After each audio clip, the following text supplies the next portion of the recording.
दोस्तों नमस्कार। Colonel Ajay CO Ajay Astro Money Group First Global Astro Finance digital channel से आपसे मुखातिब होता हूँ। आज 3 अप्रैल सन 2025 गुरुवार। दोस्तों खबर निकल के आ रही है कि ऑस्ट्रेलिया से चना और मसूर के निर्यात की गिरावट आ गई है। जानिए पूरी रिपोर्ट विस्तार से। दोस्तों अजय एस्ट्रो मनी ग्रुप देश का पहला चैनल है जो 42 कमोडिटीज़ 5 मार्केट पर लगातार अपडेट और विश्लेषण आप तक प्रस्तुत करते हैं। दोस्तों हम वर्तमान ही नहीं भविष्य का भी करते हैं सटीक आकलन। याद कीजिए चने पर जो हमारे अपडेट रहे, जब 5500 रुपये के भाव चल रहे थे उस वक्त हमने चने को आपको खरीदने के लिए एक अग्रिम विश्लेषण देते हुए कहा था कि चना इन दामों में बुरा नहीं लग रहा। और उसके बाद जब 8000 रुपये के भाव हो गए उस वक्त हमने यही कहा था कि समय पर जो मुनाफा वसूल नहीं करता है वो हमेशा परेशान ही झेलता है। कहा जाता है कि जिसके घर खाना हो और फिर भी ना खाए उससे बड़ा दुर्भाग्यशाली कोई नहीं होता। और यही बात चने पे लागू ही।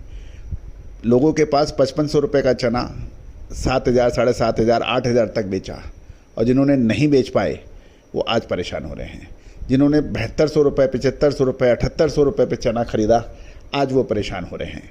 तो दोस्तों यदि आप अर्थशास्त्र को पढ़ते हैं, इकोनॉमिक्स को पढ़ते हैं तो इंट्रिंसिक वैल्यू एक किसी भी कमोडिटी या किसी भी वस्तु की होती है, उसको पहचानना बहुत आवश्यक होता है और यही अर्थशास्त्र का एक मूल सिद्धांत भी माना जाता है। दोस्तों आज के इस एपिसोड में हम चर्चा करेंगे भारत को निर्यात होने वाले चना, ऑस्ट्रेलिया से चने में भारी गिरावट आ गई है। यानी रिपोर्ट विस्तार से। मसूर के निर्यात के ऊपर भी हम करेंगे विस्तृत चर्चा। दोस्तों इससे पहले हम आगे चले एक विनम्र अनुरोध, यदि आप हमारे चैनल पर नए आए हैं, पहली बार आए हैं, अभी तक सब्सक्राइब नहीं किया है तो चैनल को सब्सक्राइब करना बिल्कुल ना भूलें। खबर निकल के आ रही है कि फरवरी 2025 के दौरान ऑस्ट्रेलिया से चना का निर्यात जनवरी के मुकाबले लगभग 48% घटकर 2.99 लाख टन रह गया। जनवरी में निर्यात 5.77 लाख टन दर्ज हुआ था। दोस्तों ये जानकारी ऑस्ट्रेलियन ब्यूरो ऑफ स्टैटिस्टिक्स के जो नवीनतम आंकड़े जारी हुए हैं उससे सामने आई है। गौरतलब है कि मंथली गिरावट के बावजूद चालू मार्केटिंग वर्ष में कुल निर्यात में तेजी बनी हुई है। पिछले वर्ष के मुकाबले 867% बढ़कर ये 20.10 लाख टन पर पहुंच चुका है।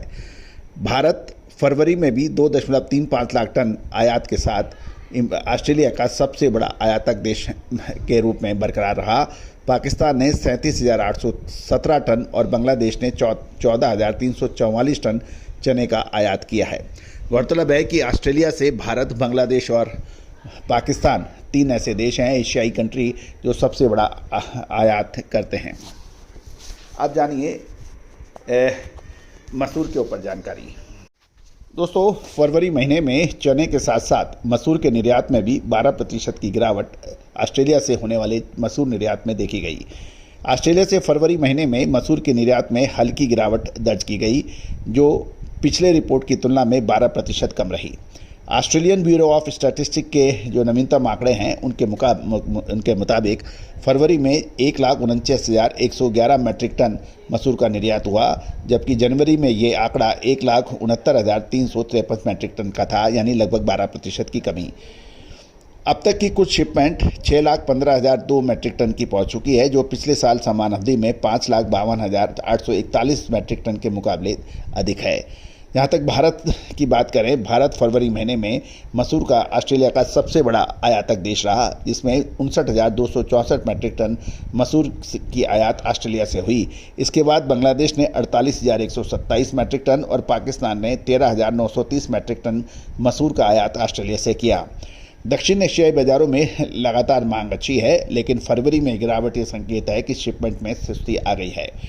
दोस्तों चना, उड़द, मूंग, मसूर और काबुली चना, इसकी विशेष अग्रिम रिसर्च रिपोर्ट के लिए आप संपर्क कर सकते हैं। आपको याद होगा सरसों और सोयाबीन के ऊपर हमने आपको 15 दिन पहले आपको अपडेट दिया था कि मार्च महीने के अंतिम सप्ताह के आसपास तेजी हो सकती है। शानदार तेजी सरसों व सोयाबीन व दूसरे खाद्य तेलों में देखी गई। क्या अब मुनाफा वसूल करना चाहिए या फिर रुकना चाहिए? चने के अंदर स्टॉक करना चाहिए या फिर रुकना चाहिए? कपास के अंदर तेजी का फ़ायदा उठाना चाहिए या रुकना चाहिए?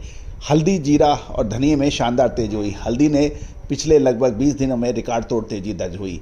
क्या अब इसमें क्या करना चाहिए? तो दोस्तों इन सभी की जानकारी विशेष अग्रिम रिसर्च रिपोर्ट सहयोग राशि अदा करने पर उपलब्ध होगी। दोस्तों याद रखिएगा कि भारतीय अनुसंधान पद्धति एक ज़माने में सर्वश्रेष्ठ मानी जाती थी और यही वजह थी भारत सोने की चिड़िया के रूप में जाना जाता था और वित्त अर्थव्यवस्था का 1/3 भाग का हिस्सेदारी रखता था। लेकिन लगातार विदेशी आक्रमणकारी के प्रयासों से भारत की ज्ञान, विज्ञान और संस्कृति को नष्ट करने का हर संभव प्रयास किया गया।